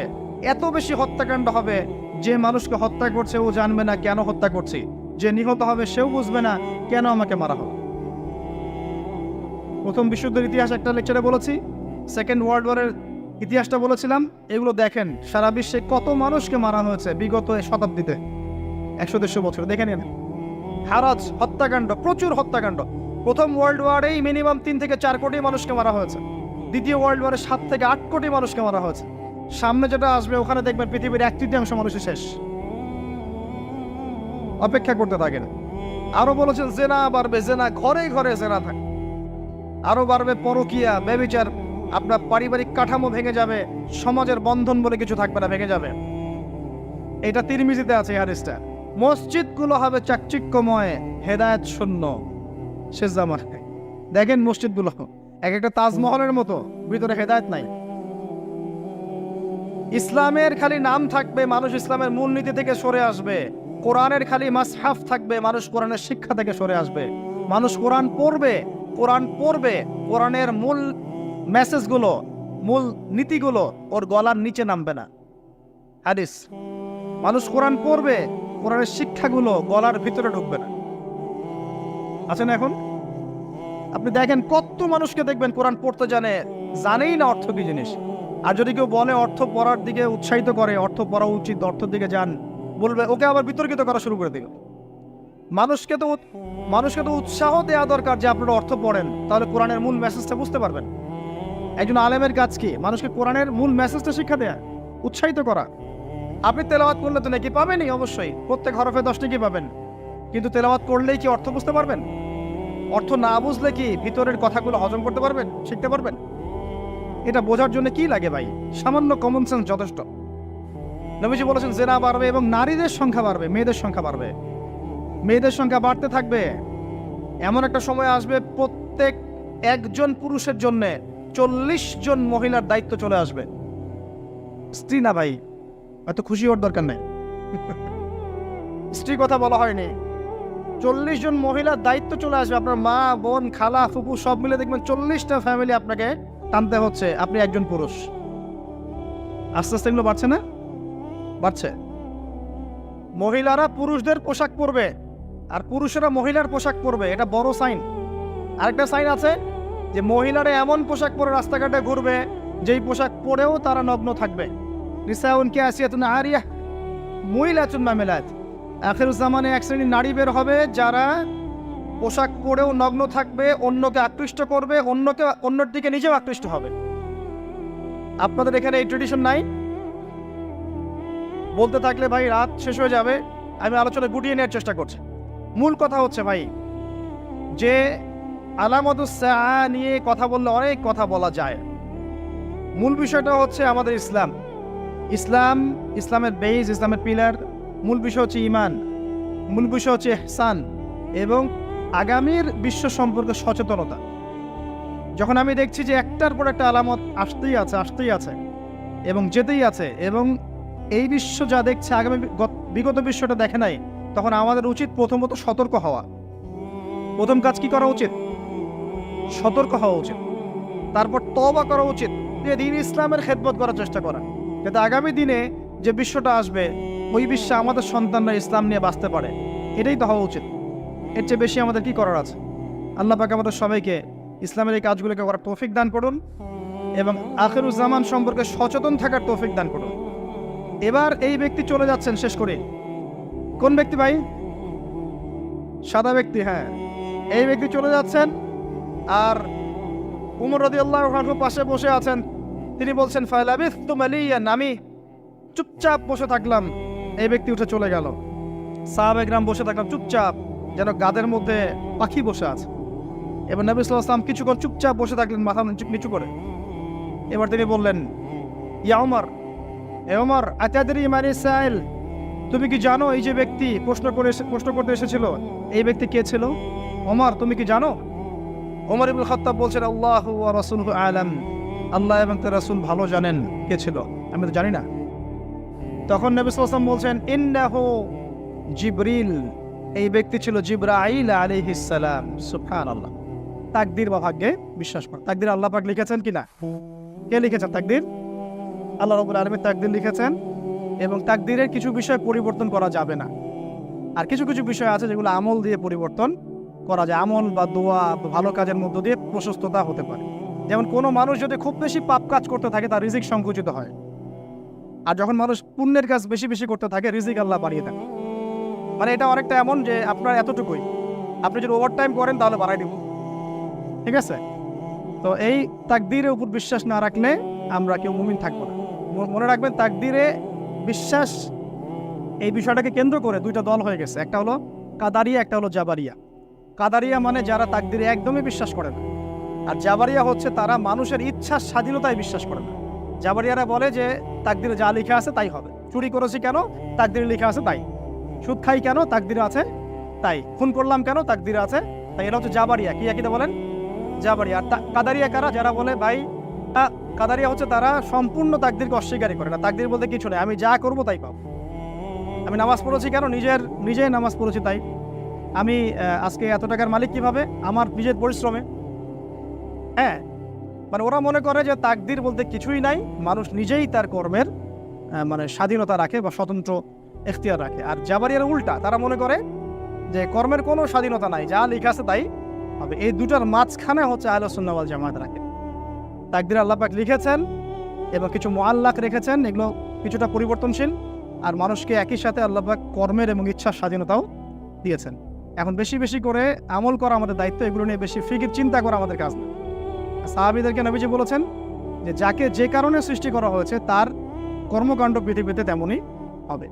তো তাকদিরের বিষয়টা আমরা মাথায় রাখবো, খেয়াল রাখবো, এই আকীদাগুলো পরিষ্কার রাখবো ইনশাআল্লাহ। এখন এই 6টা পিলার আজকে আপনাদের সাথে সংক্ষিপ্ত আকারে আলোচনা করলাম। এই 6টা পিলারের মধ্যেই আকীদার সমস্ত বিষয়গুলো পড়ে যায়। সবশেষ কথা হলো এই 6টা পিলারকে আমাদের 3টা কাজের মধ্য দিয়ে বাস্তবায়ন করতে হবে। কয়টা ভাই? এক নাম্বার হচ্ছে আত-তাসদীক বিল জিনান, অন্তরে বিশ্বাস। এই 6টা পিলারকে আমরা প্রথমে অন্তরে বিশ্বাস করব। কয়টা পিলার বলেন তো? 1 নাম্বার কি? আল্লাহ বিশ্বাস, আল্লাহ সম্পর্কে ডিটেলস কথা বলেছি। 2 নাম্বার বলেন ফেরেশতা মণ্ডলীতে। 3 নাম্বার কোথায়? আসমানি কিতাব সমূহ। 4 নাম্বার নবী রাসূল সমূহ। 5 নাম্বার পরকাল, মানে পরকালের পুরো লাইফ। আর 6 নাম্বার তাকদির, ভাগ্যের। এই 6টা পিলারের উপরে আমরা প্রথমে তাসদীক বিল জিনান মানে অন্তর থেকে বিশ্বাস করতে হবে। 2 নাম্বার হচ্ছে ওয়াল ইকরার, আল ইকরার বিল লিসান মানে জিহ্বা দিয়ে স্বীকৃতি প্রদান করা। যেমন আমরা বলি না আমানতু বিল্লাহি ওয়া মালাইকাতিহি ওয়া কুতুবিহি ওয়া রুসুলিহি ওয়াল ইয়াউমিল আখির ওয়াল কদরি খায়রিহি ওয়া শাররিহি, আমরা বলি ইমানে মুফাসসাল বলি না, এইটাই সেটা, এটাই আকীদার বিষয়। আর একটা হলো 3 নাম্বার ওয়াল আমালু বিল আরকান মানে কাজেও এটাকে বাস্তবায়ন করতে হবে। খালি আল্লাহ বিশ্বাস করে আল্লাহর হুকুম মানি না চলবে, খালি ফেরেশতা বিশ্বাস করি কিন্তু প্রকাশ্য অপ্রকাশ্য সব জায়গায় গুনাহ করি, ভয় নাই যে লিখতেছে হবে। তারপর আমরা যদি বলি নবীকে আমরা বিশ্বাস করি কিন্তু নবীর সুন্নতের উপর আমল নাই, হবে। পরকালে বিশ্বাস করি কিন্তু পরকালের প্রিপারেশন নাই, হবে। তাকদিরে বিশ্বাস করি কিন্তু তাকদিরের ভালো করার জন্য আল্লাহর কাছে মেহনত করি না, দোয়া করি না, হবে। তো এই জিনিসগুলো, কোরআনে বিশ্বাস করি কোরআন তেলাওয়াত করি না। তো এখানে খুব ইম্পর্টেন্ট একটা জিনিস হলো ওয়াল আমালু বিল আরকান মানে কাজে এটাকে কি করা, বাস্তবায়ন করা। এখন এখান থেকে জাস্ট একটা কথা বলে শেষ করছি। এখন এই জিনিসটাকে কেন্দ্র করে আবার 3টা দল হয়ে গেছে। কয়টা বলেন তো? মূলত 1 নাম্বার হলো আমরা বলি মুরজিয়া। কি বলি ভাই? ওরা বলে, একটু শোনেন ভালো করে বোঝেন, ওরা বলে যে মুখে স্বীকৃতি দিলে আর মনে বিশ্বাস করলেই যথেষ্ট, কাজের কোনো প্রয়োজন নাই। একইদের নাম কি বলেন? মুরজিয়া। মুরজিয়া মানে হলো শৈথিল্যতাবাদী। কি বাদী? বাংলাদেশের বেশিরভাগ মানুষ এখন কোন আকীদার বলেন দেখি, বুঝতে পারছেন? এই সেকুলাররা কোন আকীদার বলেন তো? এরা মনে করে লা ইলাহা ইল্লাল্লাহ পড়েছি তো, মুহাম্মদুর রাসূলুল্লাহ সাক্ষ্য দিয়েছি তো। তারা মনে করে যে ইমানের স্বীকৃতি দিয়েছি, মনে বিশ্বাস করি, বাস আমি জান্নাতে যাব, আমলের আমার কোনো প্রয়োজন নাই। নামাজও না পড়েও সভাপতি হয়ে বসে থাকবে, তাই না? সুদ খাবে তাও বলবে যে আমি এখানে আছি। ওরা আমলকে ইমানের অংশ মনে করে। ওরা মনে করে না যে ইমান বাড়ে এবং কমে, ওরা ইমান বাড়ে কমের এই মতবাদে বিশ্বাসী না। অথচ ইমান বাড়ে এবং কমে। আহলে সুন্নাহ ওয়াল জামার আকীদা হলো ইমান বাড়ে এবং কমে। আর ইমান ইয়াজিদু ফিত তাআ, আনুগত্যে ইমান বৃদ্ধি পায়। ওয়াল ইয়ানকুসু ফিল মাসিয়া, অবাধ্যতা ইমান কমে যায়। এটা আহলে সুন্নাহ ওয়াল জামার আকীদা। ওরা বিশ্বাস করে ইমান বাড়েও না কমেও না। ওরা মনে করে লা ইলাহা ইল্লাল্লাহ বলেছে মানে আমার ইমান আর আবু বকর সিদ্দিকের ইমান সমান, না হবে। তারা মনে করে যে মনে বিশ্বাস করলে, মুখে স্বীকৃতি দিলেই যথেষ্ট, কাজের কোনো প্রয়োজন নাই। এটাকে আকীদার নাম কি বললাম বলেন? মুরজিয়া। ইরজিয়া শব্দ থেকে মুরজিয়া, এটা হলো শৈথিল্যতাবাদী। তাহলে এখন বলেন আমাদের সমাজের বেশিরভাগ মানুষ কোন আকীদা? আমলের গুরুত্ব দেয়? বেশিরভাগই দেয় না। আরেকটা আকীদা হচ্ছে সম্পূর্ণ বিপরীত। এই যে অনলাইনে একটা শব্দ শোনেন, এটা এই পয়েন্টটা দিয়ে কথা বলে শেষ করছি। অনলাইনে একটা শব্দ খুব শোনেন ইদানিং, স্পেশালি কিছু মাতখালীদের কাছে, আর মানে সালাফি আর মাতখালী এক না, কিন্তু আমি একটা কথা বারবার বলি যে প্রকৃত সালাফি এবং কথিত সালাফি এক নয়। প্রকৃত আহলুল হাদিস কথিত আহলুল হাদিস এক নয়। হ্যাঁ, আবার প্রকৃত মাযহাবী এবং কথিত মাযহাবী কিন্তু এক। ঠিক আছে, তো এখানে অনেক আইডেন্টিফিকেশনের ব্যাপার আছে। একটা শব্দ খুব শোনেন যে খারেজি, খারেজি শুনেছেন শব্দটা? তাদের আকীদাটা কি? মুরজিয়ারা যেমন মনে করে যে মুখে স্বীকৃতি দিলে আর মনে বিশ্বাস করলেই যথেষ্ট, আমলের কোনো প্রয়োজন নাই, খারেজিরা উল্টা আকীদা পোষণ করে। খারেজিরা কি আকীদা পোষণ করে? যে কেউ যদি আমল করতে গিয়ে কবিরা গুনাহ করে ফেলে তাহলে সে কাফের হয়ে যাবে। কি মনে করে খারেজিরা? কবিরা গুনাহ করলে কি হবে? কাফের। খারেজিরা মনে করে মনে বিশ্বাসও থাকতে হবেই, মুখে স্বীকৃতি থাকতে হবেই, এবং কাজেও 100%ই বাস্তবায়ন করতে হবে। যদি কেউ কোনো একটা কবিরা গুনাহ করে ফেলে, মনে করে সুদ খাইছে বা ঘুষ খাইছে বা জেনা করছে, মদ খাইছে, এরা মনে করে সে কাফের হয়ে গেছে। এটা কি সঠিক আকীদা না ভুল? এটা হলো খারেজি আকীদা। এই আকীদাটার নাম কি? তাহলে খারেজি আকীদার যে যদি কোনো শব্দ শোনেন কান পাকায় ফেলে, তাহলে বলবেন খারেজি আকীদার ডেফিনেশন বলেন আগে। আপনি যে বলেন অমুক খারেজি, তমুক খারেজি, এই খারেজি, সে খারেজি, সে কি কবিরা গুনাহগার ব্যক্তিকে কাফের মনে করে? যদি উত্তর দেয় যে হ্যাঁ, তাহলে আপনি যাচাই করে দেখবেন। আমরা কি কোনোদিন বলেছি কবিরা গুনাহ করলে কোনো মানুষ কাফের হয়ে যাবে? আমরা কি বলেছি যে আমাদের প্রশাসন, রাষ্ট্র, হাবি জাবি সব কিছু কবিরা গুনাহগার হয়ে গেছে, এদের সবাইকে মেরে ফেলো? কোনোদিন আমার কোনো লেকচার এরকম কথা শুনেছেন? তাহলে 80 লাঠির শাস্তি কিসের? অপবাদের। কিসের শাস্তি বলেন তো? 80 লাঠির শাস্তি। এটা দুনিয়াতে না হলে পরকালে হবে ইনশাআল্লাহ। দুনিয়াতে না হলে কি হবে? পরকালে হবে। এখন দেখেন, আমরা মন গড়া কিছু উসুল বানিয়ে নিয়েছি। সত্যিকার অর্থে খারেজি কারা? আবার বলেন আমার সাথে। যারা কবিরা গুনাহগার ব্যক্তিকে কাফের মনে করে। তাহলে শেষ করে দিই জায়গাটাতে, আহলুস সুন্নাহ ওয়াল জামাআর আকীদা তাহলে কি হবে? যে ইমানের জন্যে মৌখিক স্বীকৃতি দরকার আছে, মনের বিশ্বাসের দরকার আছে, এবং কাজেরও দরকার আছে। কিন্তু কাজ করতে গিয়ে কেউ কবিরা গুনাহ করে ফেলতে পারে। কবিরা গুনাহ করে ফেললেই সে কাফের হয়ে যাবে না, বরং তার তওবার দরজা খোলা থাকবে। শেষ পর্যন্ত সে তওবা করার সুযোগ থাকবে। আল্লাহ পাক শেষ মুহূর্তে তার তওবা কবুল করতে পারেন। তাকে হত্যা করা জায়েজ নাই, তাকে হত্যা করা জায়েজ নাই। এরকম কবিরা গুনাহগার যত আমাদের চারপাশে আছে, হোক সেটা সরকার বা প্রশাসন বা সাধারণ মানুষ, যে হোক না কেন, তাদেরকে হত্যা করা জায়েজ নাই। মুসলিম রক্ত ঝরানো জায়েজ। এটা হলো স্পষ্ট আকীদা আহলুস সুন্নাহ ওয়াল জামাআত। এখন তারা খারেজি আকীদার কিছু নিজস্ব মন গড়া উসুল বানিয়েছে। কারা বানিয়েছে? যারা নিজস্ব স্বার্থে এগুলো প্রয়োগ করে। এটা জানিয়ে রাখি আজকে অডিয়েন্সদেরকে যে খারেজি আকীদার মন গড়া উসুলটা তারা কি বানিয়েছে। মন গড়া উসুলটা বানিয়েছে, আমি যে উসুলটা বললাম এটা কিন্তু আকীদা তাহাবিয়া বই থেকে বললাম। তারা মন গড়া উসুলটা বানিয়েছে এই যে আপনি যদি কোনো জালেম, কোনো ফাসেক, কোনো মুনাফেক, কোনো কাফের, কোনো মুশরিক, কোনো মুরতাদ এরকম মানে পলিটিক্যাল সিস্টেমের সমালোচনা করেন, বা আপনি তাদের খারাপ কাজগুলোর বিরুদ্ধে আপনি কথা বলেন বা সতর্ক করেন, বা আপনি এটাকে স্পষ্ট করতে চান, তখন তারা আপনাকে খারেজি মেনে নেবে। অথচ পলিটিক্যাল অ্যানালাইসিসের সাথে খারেজি আকীদার কোনো সম্পর্ক। খারেজি আকীদার সম্পর্ক কার সাথে? কবিরা গুনাহগার ব্যক্তিকে কি মনে করে? কাফের মনে করে। আমি আপনাকে একটা এক্সাম্পল দিচ্ছি। একদিকে মুআবিয়া রাদিয়াল্লাহু আনহু, একদিকে আলী রাদিয়াল্লাহু আনহু। এখানে একটা যুদ্ধ হয়েছে একসময়, মনে আছে? যুদ্ধের নাম কি? কিসের যুদ্ধ? সিফফিনের। কিসের বলেন তো? এই যুদ্ধের শাসক কে? কে শাসক ছিলেন? খেলাফতের দায়িত্ব কার হাতে? চতুর্থ খলিফা কে? আলী রাদিয়াল্লাহু আনহু নয় কি? তো আলী রাদিয়াল্লাহু আনহু এখানে খলিফা। তার বিরুদ্ধে কোনো একটা কারণে হোক, কারা অস্ত্র ধরে ফেলেছেন? মুআবিয়া রাদিয়াল্লাহু আনহু, এবং তার সাথে তো অনেক মানুষ আছে, তাই না? তো এখন যদি পলিটিক্যাল অ্যানালাইসিস বা পলিটিক্যাল অ্যাফেয়ার্সের মধ্যে খারেজি আকীদা ঢুকিয়ে দেয়, তাহলে মুআবিয়া রাদিয়াল্লাহু আনহু যে এখানে শাসকের বিরুদ্ধে দাঁড়িয়ে আছেন, তাও কথা দিয়ে না, অস্ত্র দিয়ে। আমি আপনাদেরকে কিন্তু পলিটিক্যালি কোনো কিছু করতে বলছি না, এবং এটা করা এখন জায়েজ নয়, এখন শোভনীয় নয়। এটা একেবারেই ভ্রান্ত একটা পথ হবে। এটা আমি বোঝাতে যাচ্ছি, প্রমাণ করতে যাচ্ছি যে খারেজি আকীদার সাথে পলিটিক্যাল এই যে মানে অ্যানালাইসিস বা পলিটিক্যাল সমালোচনার কোনো সম্পর্ক নেই। যদি তাই হয় তাহলে তো মুআবিয়া রাদিয়াল্লাহু আনহুকেও তারা বাঁকা চোখে দেখবে। নাউযুবিল্লাহ। অথচ সব সাহাবী সম্পর্কে আমরা কি আকীদা রাখি? তারা ইনশাআল্লাহ আল্লাহ রাব্বুল আলামিনের জান্নাতে যাবেন, তারা সবাই আল্লাহ রাব্বুল আলামিনের মাগফিরাত প্রাপ্ত হবেন ইনশাআল্লাহ। আমরা কোনো সাহাবীর মধ্যে কি করি?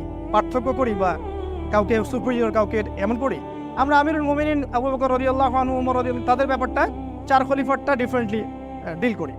এখন এখানে কিন্তু এটা আপনি দলিল পাচ্ছেন, এটা পলিটিক্যাল অ্যাফেয়ার্সের সাথে সম্পৃক্ত নয়। আবার দেখেন, কয়েকটা কথা বলে শেষ করে দিই, যে তার যুগের পরে ইয়াজিদের শাসন এসেছিল, মনে আছে? ইয়াজিদের শাসন, নাম শোনেন না ইয়াজিদের? মুয়াবিয়া রাদিয়াল্লাহু আনহু 20 বছর খলিফা ছিলেন, তারপরে তিনি দায়িত্ব দিয়েছেন তার ছেলেকে, তার ছেলের নাম ইয়াজিদ। এখন ইয়াজিদের শাসন আমলে ইমাম হোসাইন রাদিয়াল্লাহু আনহুকে হত্যা করা হয়েছে না? তিনি কুফায় যাচ্ছিলেন, কার সেনাবাহিনী তাকে ঘিরে ধরলো? ইয়াজিদের। ইমাম হোসাইন কি যুদ্ধ চাচ্ছিলেন? তিনি কি শাসকের বিরুদ্ধে অবস্থান নিয়েছিলেন? না, কিন্তু জোরপূর্বক তাকে জুলুম করা হবে। তিনি শেষে বললেন যে আমাকে 3টা অপশন দাও, 3টার একটা রাজি হও। আমি হয় সীমান্তের দিকে চলে যাব, আমি ওখানে কুফারদের সাথে জিহাদ করতে করতে শহীদ হয়ে যাব, অথবা আমাকে মদিনায় ফেরত পাঠানোর ব্যবস্থা করো, অথবা আমি যেখানে যাচ্ছি ওখানে আমাকে যেতে দাও, বা ইয়াজিদের সাথে আমাকে কথা বলতে দাও, আমি কথা বলবো তার সাথে। কিন্তু যারা এখানে ছিল তারা কিন্তু এটা মানে নাই, বরং তাকে সব পরিবারে হত্যা করেছে। যখন তাকে হত্যা করা হচ্ছিল তখন কি তিনি চুপচাপ বসেছিলেন, না তিনি প্রতিহত করেছেন? বলেন দেখি এবার, প্রতিহত করেছেন কিনা? তাহলে এখন যে তিনি শাসকের বাহিনীর বিরুদ্ধে দাঁড়িয়ে আছেন, তাহলে ইমাম হোসেনকেও কি তারা খারাজি বলবে? নাউজুবিল্লাহ। আমার কথা কি বুঝতে পারছেন? শুভঙ্করের ফাঁকি কোন জায়গায়? তারপরে দেখেন, এই ঘটনার 1 বছর পর, কয় বছর? অনলি 1 বছর। যদি এই ঘটনা থেকে ইয়াজিদের শিক্ষা হতো তাহলে একটা কথা ছিল, এই ঘটনার জাস্ট 1 বছর পরেই সে কিন্তু মদিনা হামলা করেছে। কোথায়? এই যুদ্ধটাকে বলে হাররার যুদ্ধ। কিসের যুদ্ধ বলেন? এগুলা মুখস্থ রাখবেন, যখন এগুলা কথা শুনবেন ঠাস করে মারে দিবেন দলিল। এই যুদ্ধের নাম কি? হাররার যুদ্ধ। এগুলো দলিল দিলে আপনার সামনে কথা বলার সুযোগ নাই তো, এগুলো নিয়ে লাইভ ডিবেট করা যাবে সারা দেশের সামনে, কিন্তু আমরা নিজে থেকে জাহির করব না। আমাদের ওস্তাদরা আমাদেরকে এটাই শেখান, আমরা নিজেকে কখনো জাহির করব না। হাররার যুদ্ধে ইয়াজিদ আক্রমণ করলো কোথায়? মদিনায়। মদিনাবাসী কি ওখানে বসেছিলেন আপনাদের মনে হয়? মদিনাবাসী তাদের যা কিছু ছিল তাই নিয়ে প্রতিহত করেছে, বহু মুসলিমকে সেখানে সে হত্যা করেছে। মদিনা 3 দিন হত্যাযজ্ঞ চালানো হয়েছে, মদিনাবাসী আজকেও বলতে পারে না, এবং সেখানকার মাল লুট করা হয়েছে, অনেক কিছু করা হয়েছে। এখন মদিনাবাসী যে হাররার যুদ্ধে ইয়াজিদের বাহিনীর বিরুদ্ধে দাঁড়িয়ে গেল, এরা সবাই খারাজি ছিল? বলেন দেখি, ছিল? তাহলে এটাকে যে এইখানে জুড়ে দিলেন, মন গড়া উসুল এটা। আসল উসুল কি ছিল? কবিরা গুনাহ করলে আপনি তাকে কবিরা গুনাহগার ব্যক্তিকে কাফের মনে করলে আপনি তাকে খারাজি বলতে পারবেন। এখন মদিনার লোকরা কিন্তু ইয়াজিদের বাহিনীকে কাফের মনে করে লড়ে নাই, লড়েছিল না, তারা জুলুমের বিরুদ্ধে দাঁড়িয়েছে। ইমাম হোসেনও কিন্তু ইয়াজিদের বাহিনীর এগেইনস্টে কাফের মনে করে প্রতিহত করেন নাই, জুলুমের বিরুদ্ধে দাঁড়িয়েছিলেন। একইভাবে আরো সামনে আছে, এর পরের বছর, এই হাররার যুদ্ধের আবার পরের বছর ইয়াজিদের বাহিনী হামলা করেছে মক্কায়। এবার কোথায়? কত কর্মকাণ্ড, এগুলো তো জানেন না আপনারা, মনে ইতিহাস পড়বেন। মক্কায় হামলা করেছে। এবার মক্কায় কোন সাহাবী ডিফেন্ড করেছেন জানেন? মক্কায় ছিলেন তখন আব্দুল্লাহ বিন জুবায়ের রাদিয়াল্লাহু। আব্দুল্লাহ বিন জুবায়ের নাম শুনেছেন? জুবায়ের বিন আওয়ামের নাম শুনেছেন?